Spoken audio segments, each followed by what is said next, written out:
the volume in the options market today is 400 times the volume in the cash market. So it's being used to take risk rather than hedge risk. Right. In a situation where the number of options being traded is 400 times and 99.6% of the volume is that, how does price discovery happen?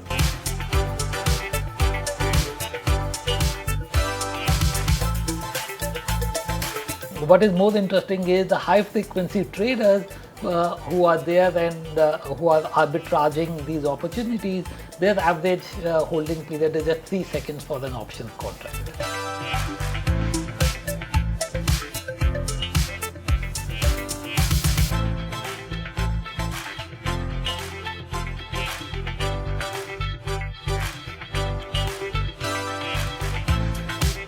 Hello and welcome to another episode of Open Dialogue. Today we discuss a very interesting topic. In the recent few years, options trading has taken on a completely new level. And so the discussion today centers around options trading versus online gaming, which has a better odds of winning. Joining me today is Ashish Gupta. Ashish is the Chief Investment Officer at Axis Mutual Fund and is a well-known face in the Indian capital markets. So to start off with, Ashish, I want to read a disclaimer that SEBI has asked all brokers to put on their login pages.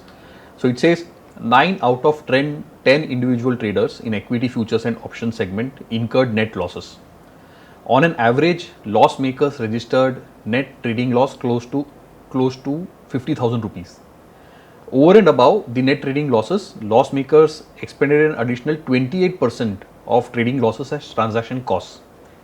And the last point is those making net trading profits incurred between 15 to 50% of such profits as transaction cost. So firstly, obviously, it's quite telling. Secondly, the fact that SEBI has had to instruct people to put this on the login pages itself is quite telling. So Ashish, to start with, my first question is, can you just talk to us through the current situation? How has this evolved and where we are? Sure. So first of all, let me start with the fact that I'm sure most of your listeners know what is options, but what are really derivatives, right?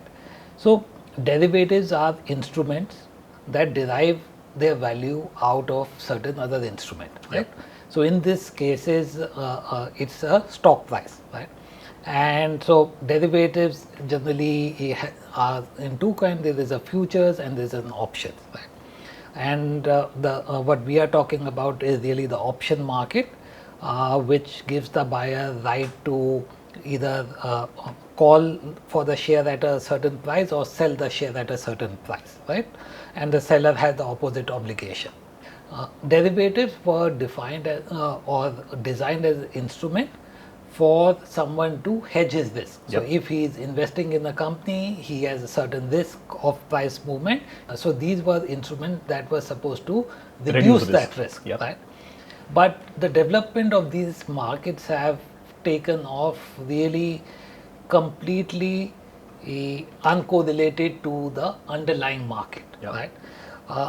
And one statistic I would like to point out today is the derivative volume today. Most of it, 99% of it is the volume in the options market today is 400 times the volume in the cash market. Wow. Right? 400 times. 400 times, right? If it is 400 times the cash market, then clearly it's not an instrument that is being used to hedge that risk, Yeah. right? It's something that is being used as a risk. It's being used for the To take purpose risk, of actually. Yeah. speculation, Yeah. right? Yeah. So it's being used to take risk rather than hedge risk, Right. So I think the disconnect between the growth of these two markets has been really stark. This has happened in India literally in the last 4 years. Globally as well, we see in many markets derivatives being much larger than what we call the cash market. But the numbers in India are at a different level. So in most derivative markets is 2 to 5 to 10 times the cash market. But 400 times is really in a different ballpark. Today, People in the mutual fund industry who deal only with the cash market feel that we are actually now in a very small space in the capital market, because 99.6% of market volumes are now in the derivative market. Right. Right. So I think that's the backdrop that we are in today. There is certainly a case to be made that you need derivatives for hedging, you need derivatives for better liquidity, but this level of growth seems unpalatable to me. Right. Great. So let's kind of take this and try to absorb a little bit of what you just said, Ashish. So first is, this the derivative, as you said, derives its value from an underlying instrument, and the underlying instrument stock price is conceptually, discounted cash flow, right? Like if there is a company, then I believe it is priced at 100 rupees, you believe it is 99, so you will sell it to me and I will buy it. Yes. And I believe it is 100 because I will hold it over many years and I'll get some dividends out of it, etc. And the option price is supposed to be driven by this. In a situation where the number of options being traded is 400 times and 99.6% of the volume is that, how does price discovery happen? And is there any connection of reality to the price, or it is just basis, what the options market is doing? So I think option pricing is really, or option trading is really the difference between two people's expectation of the movement of the underlying stock price. Yes. Right. Yes. So if one person believes that over this period of time, the stock price is going to go up, he will buy a call option, and the other feels differently, he'll sell a call option, right? And what we find is the typical trading period of these option traders is very, very small, right? In India, again, as per the SEBI report you had quoted, about 35-40% of the option market is with the retail investors. 40%? Yes. Right. And what about the cash market? How much is retail investors in the cash market? So, the retail investors' interest in the cash market is slightly lower than that, but it's lower than 40%. Yes. Right. So it is, that itself is quite extraordinary, right? Like, because options are like, they are supposed to be for the more sophisticated investor. You would presume that more institutions would be doing it. Yes. But what you are saying is actually retail is doing more options than equity. Right. And I think on this part about the term of holding, right? So one is retail is doing this whatever 35-40% of the option market, but it also needs a counterparty. Right. And the counterparties are very smart algo and high frequency traders who have come in, and they actually come in because there's a retail participation. So it's not that they would be there if so to your point, in the cash market, retail is buying it, but there are institutions, insurance companies, mutual funds, etc., who are also buying it, right? They would be there irrespective of retail. Here, some of these traders are coming in to profit from the fact that you will counterbalance and become a counterparty to the retail option traders, right? And the point I was trying to make is that typically we are seeing a retail trader, and I won't call him an investor in this option market, is holding these options just for 30 minutes. Right? 30 minutes. 30 minutes, right? So these trades are just being done. These are just 30-minute bets that are being placed on which direction the stock price will move, or actually the option price itself will move. And what is more interesting is the high frequency traders who are there and who are arbitraging these opportunities, their average holding period is just 3 seconds for an options contract. How do you hold something for 3 seconds, Ashish?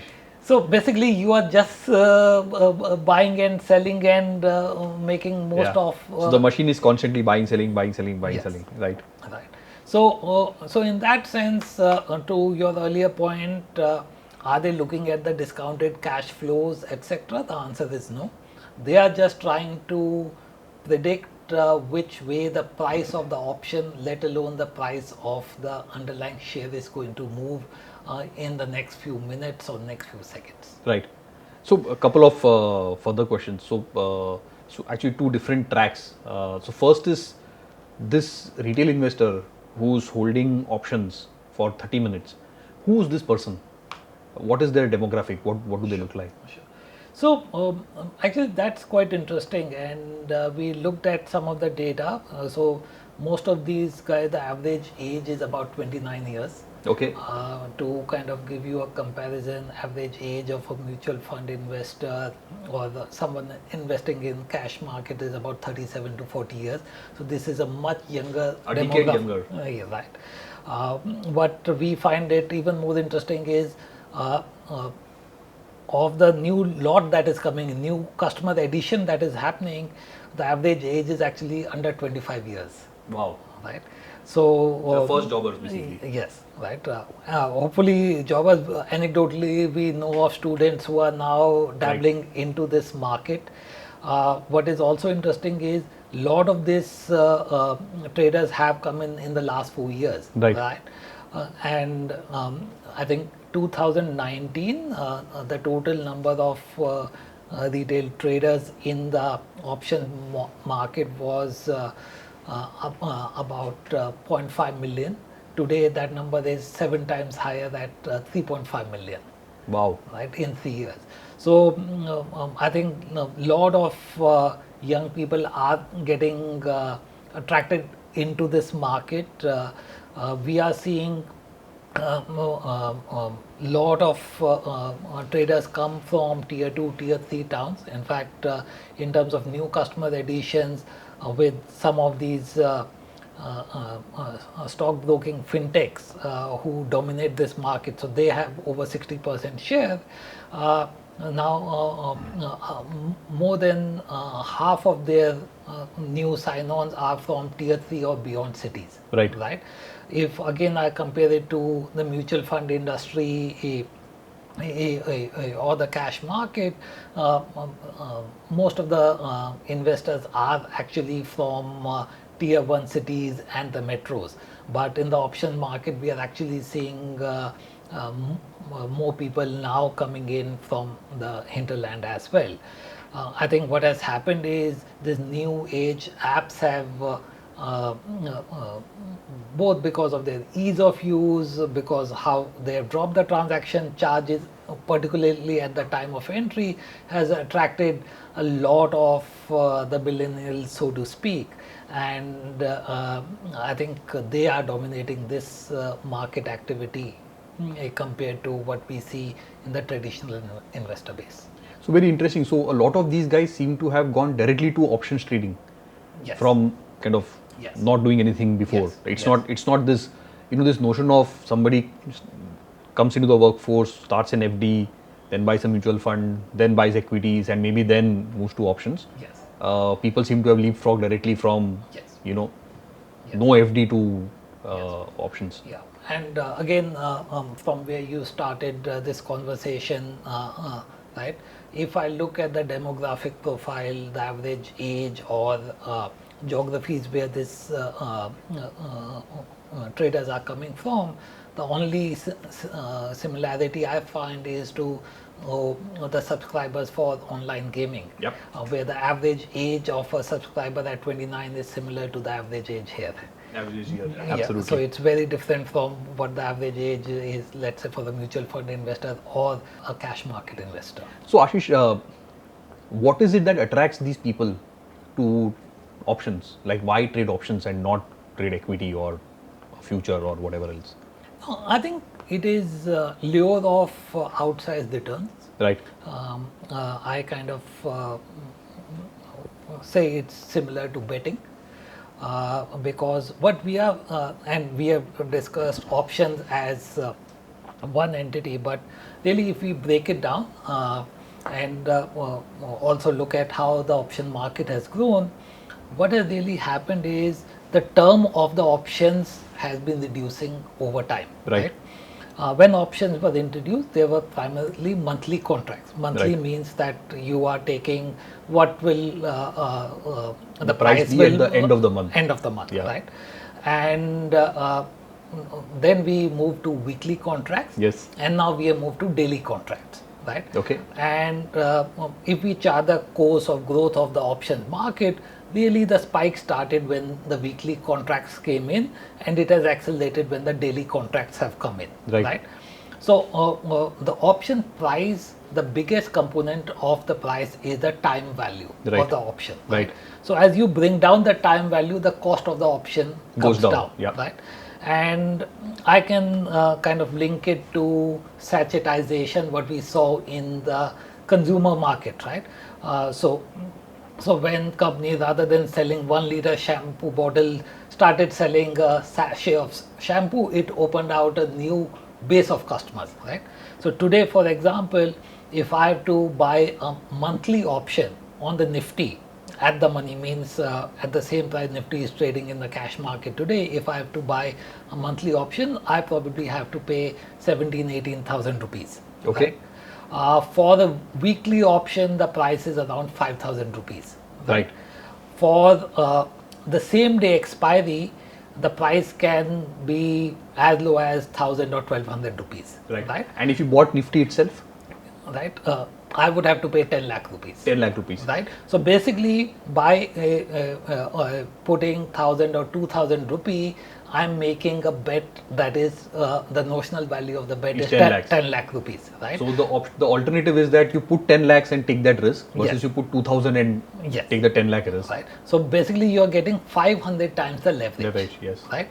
So that is the leverage that is attracting people in, and I believe it's as good as gaming or betting, right? Because your return, this return matrix is so skewed that you put 2,000, you are putting really making a bet of 10 lakh rupees, and that's attracting people despite the fact that there are so many of them who are actually losing money. Right. And so again, kind of taking the betting analogy, kind of the house always wins, right? Yes. So in this case, if 90% of traders are losing, who's the person making the money? Okay. So one is 90% of retail traders are losing money. Exactly, yes. Right? As we discussed earlier, there are other participants, including institutions, including arbitragers, including the high frequency traders. Yep. So they are also kind of probably making money. We don't have the stats of how much money they are making. Of course, the intermediaries, whether they are exchanges, whether they are the brokers, they are also making money, and you can see their profitability has also gone up 7-8x in the last few years, right? But I think in aggregate, and that SEBI report, what you quoted from earlier, provide very stark data about how much money retail is actually losing, both in absolute amounts and also as a percentage, right? As per that report, 90%, so 9 out of 10 traders lose money. If you look at in value terms, of the total amount bet by the retailers, 80% of the money is actually lost, right? Only 20%. So if goes back to the retail, goes back. So if I say all the retailers is one person, if they put in 100 rupees, only 20 comes back and 80 is lost. And that's where the analogy to these fantasy sports comes in, because any company you look at it, they typically have a 15% take rate, right? So if all people who are building their cricket team, their pool is put in, only about 10 to 15 is retained by the company and 85 is distributed to all the gamers. Right. So the odds are exactly opposite. Yes. Here you lose 80%, then you would have gotten 80%. Yes. So if you want to bet, maybe online gaming is a better than options trading. Right. Very interesting. Very interesting, Ashish. So now, Ashish, what does this do to risk in the market? So I think that is an area we don't have a handle on yet, right? Because how does it affect the aggregate risk, what it means for the broader market, Fortunately for us, we have not really seen volatility go up or go down as proportion of derivatives market has gone up, right? But the fact is that many of these retailers are also writing options, right? So writing option is an open-ended risk. Yep. Right. So we don't know what is the amount of risk appetite or solvency they have if something goes wrong. Right. Right. And unfortunately, uh, you always have those black swan events, which is when some of the real risk of these markets growing will come to the fore. So one risk, of course, is that probably the fact that you consistently lose 80% of the money will mean that capital market will become a bad experience for scores of people. So younger generation whom you want to come into the capital market for longer term wealth generation, they might become scarred. But what happens to the actual market, the risk in the market, that is currently uncertain, and unfortunately that will come to light only when there's a black swan event. Right. And so, Ashish, is there, so there is obviously risk to individuals, but is there systemic risk that, let's say many of them get wiped out? Is there some investor on the other hand who's hanging loose, some broker default type stuff happening, or is that covered because of the structure of the market? Yeah, so I think the structure of market should cover that. The fact that most of these traders have like a 30-minute time in which they are squaring should cover that. But again, we are in unprecedented, uncharted territory. Right. Right. So I think that's why I think the regulator is rightly worried. Yep. That's why they had the disclosure being put on what you read at the beginning of it. I think it will be good if we nip it in the bud rather than doing it post the event. No, fantastic. So, just to kind of again bring all of this together, 3.5 million, 35 lakh people, 90% of who are losing money, they are losing 50,000 rupees. On top of that 50,000 rupee loss, they are losing another 28% in transaction costs. Even the people who are making money are losing 15 to 50% in transaction costs, right? Which is going either as STT to the government or it is going as brokerage to the broking company. Overall, the odds of getting money back is only 20%, which is in stark contrast to even fantasy gaming where it is 85%. And by the way, on top of all of these, there are these 35 lakh people who are holding options for 30 minutes, which means they're actually quite actively trading, right? They're looking at a screen. Yeah. And so clearly they are not doing anything else. Yes. Which is, by the way, other productive things also kind of, these people are out of that kind of workforce. Very fascinating topic, Ashish. Thanks a lot for sharing, and hopefully this one unravels in a very smooth fashion. Thanks. Thank you. Thank you for listening into this episode of Open Dialogue. I hope you enjoyed this as much as we've enjoyed bringing it to you. We are overwhelmed by the response that we've received and really look forward to your comments and feedback. Do like and subscribe to our channel to keep track of new episodes that are coming through. Thank you.